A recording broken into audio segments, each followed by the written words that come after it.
blah, blah, blah, blah, blah. I said that, he's a really talented kid. And I said, well, I've actually got this show, and, we haven't cast it yet. This is Our Life and Times. And so I said, well, have him talk to me after the show. Then you came and talked to me after the show. Yeah. And then we auditioned you, and we picked you. That's right. We double cast it, remember that? I did, yes. It was so much fun. I had so much fun with it. Who was in that cast? You were great in that show. Thank you. It was a great group of people. It was well. In your cast we had Kurt Branham. That's right. Stephanie Kurtzuba. Who's doing great now. Doing great. Yeah, just saw her in Wolf of Wall Street. Fantastic. We had Michael Massioni, who doubled your track. That's right. I don't think Stevie Wirtz was doing it from the beginning. He was.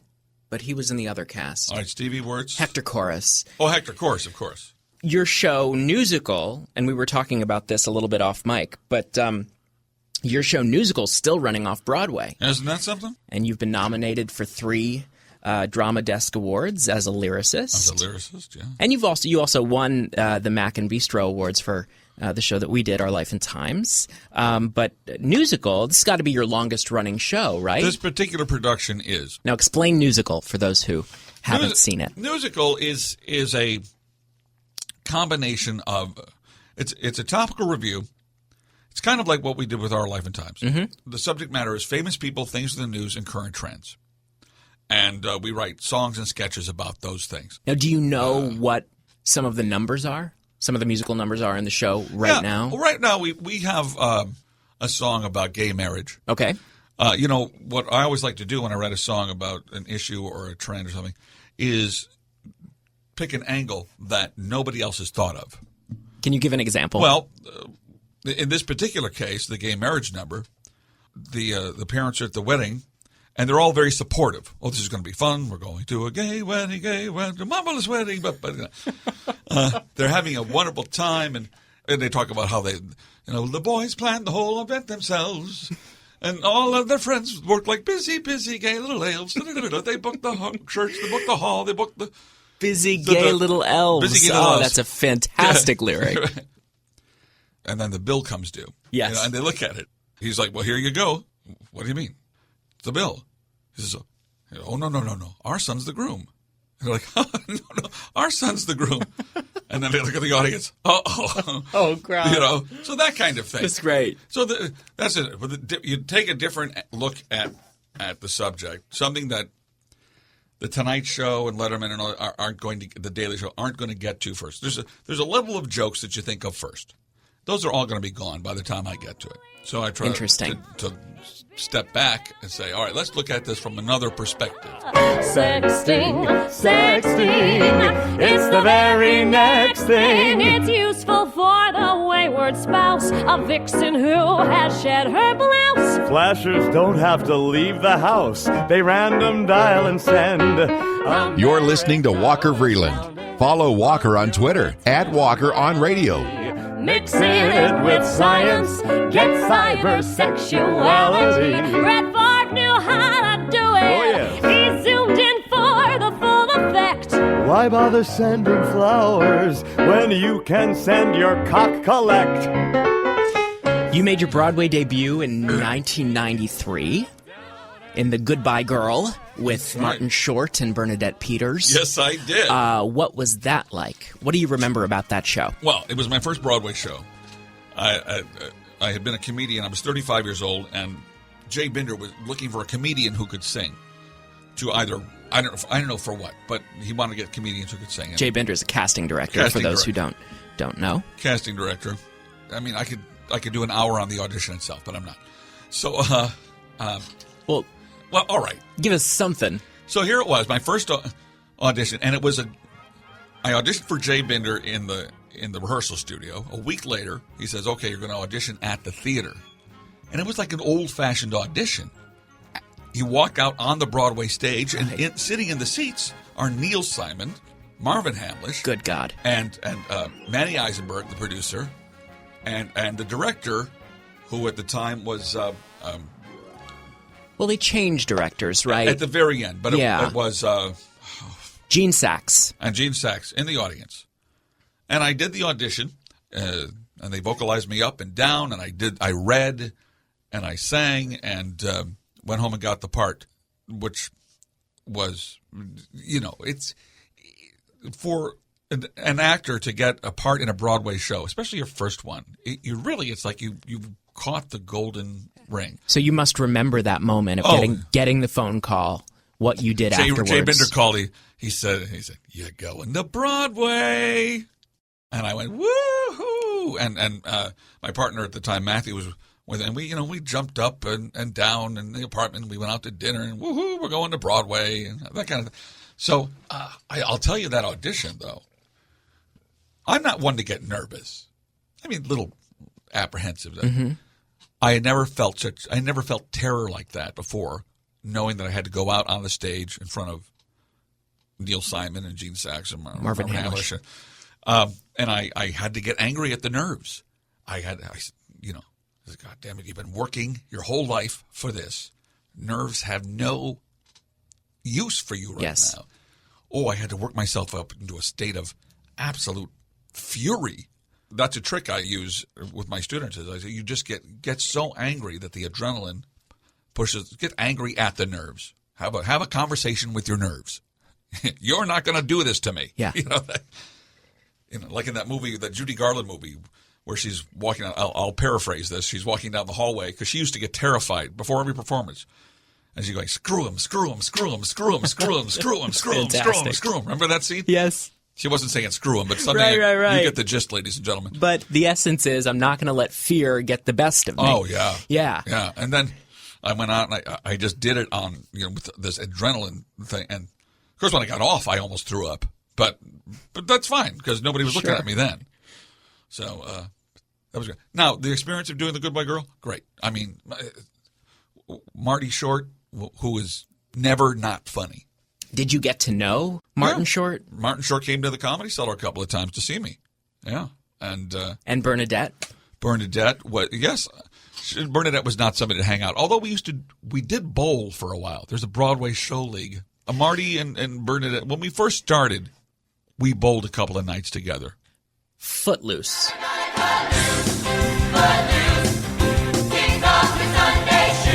That was your second Broadway show? Second Broadway show.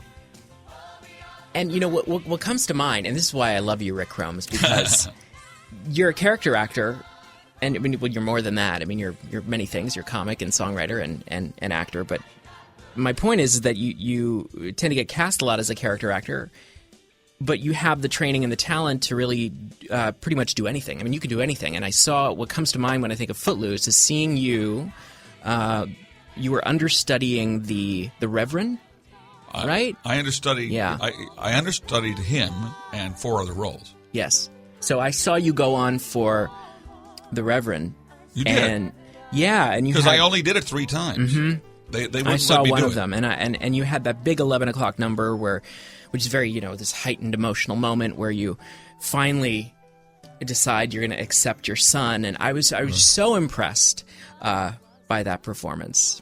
Oh, thank you. Thank you. I mean, I was blown away because I'd never seen you do anything dramatic before. So it just goes to show how well-rounded you are as a performer.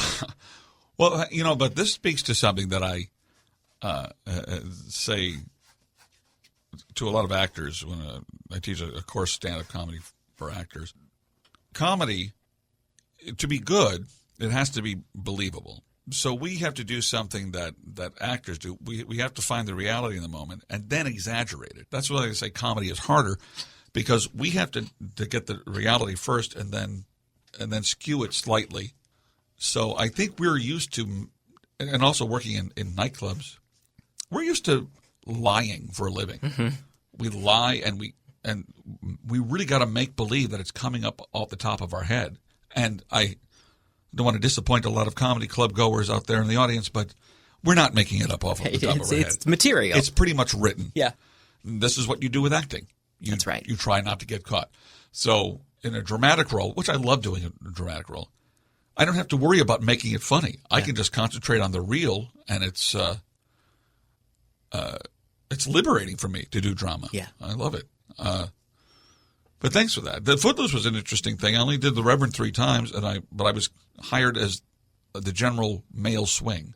I covered 5 roles. The uncle. And for those who don't know what a swing is, explain. Well, it's a swing is somebody who is not in the show every night unless an actor is out, and you go on for one of the roles that you are understudying or swinging for. Mm-hmm.